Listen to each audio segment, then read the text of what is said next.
Aujourd'hui, donc le 6 août 2024, je suis là au niveau du centre de formation professionnelle de Saint-Louis, dirigé par Madame Sarr ici, et en compagnie aussi de Madame Diallo qui représente l'ADM, pour donc marquer de ma présence le démarrage, la cérémonie officielle de démarrage d'une formation qui regroupe 100 jeunes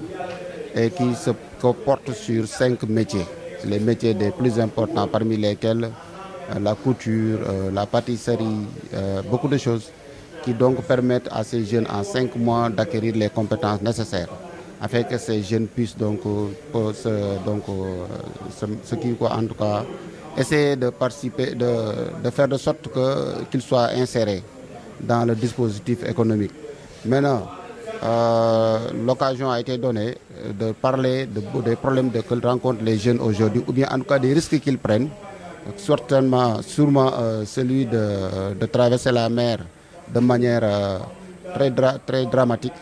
afin qu'ils puissent donc croire en eux. C'est à travers un projet, le projet Cercle Prose, financé par l'ADM, l'Agence de développement municipal, que nous remercions au passage pour la confiance accordée au CFP de Saint-Louis. Remercier aussi le cabinet MSA qui a participé vraiment à l'élaboration de ce projet pour qu'on puisse aujourd'hui parler de mise en œuvre. Donc, comme vous le savez tous, le projet, c'est un projet qui vise la résilience des populations de la langue de Barbarie qui sont relogées au niveau des sites comme Djougop. Donc aujourd'hui, si le partenaire a eu confiance au CFP de Saint-Louis, c'est pour leur permettre d'acquérir des métiers porteurs pour qu'ils puissent être autonomes. Parce que quand on parle de résilience, il faudrait qu'il y ait d'abord une autonomisation de ces jeunes pour qu'on puisse abandonner l'immigration clandestine, pour que vraiment ces jeunes puissent demain mettre le focus sur leur avenir et vraiment être capables de se prendre en charge. Si on sait que déjà avec le dernier recensement, les jeunes constituent une large part de la population active, 75%,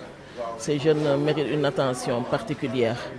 Donc, mis à part le système scolaire formel, il y a aussi la formation et l'insertion socio-professionnelle dont l'ADM a pris à bras le corps dès le début de ses activités à Saint-Louis à travers le projet CEP, cette dimension de renforcement de capacité. Déjà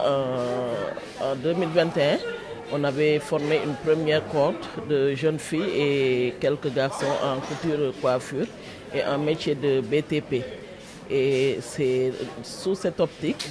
que l'ADM a poursuivi avec ces corps de métier qu'on appelle les nouveaux métiers déjà évoqués.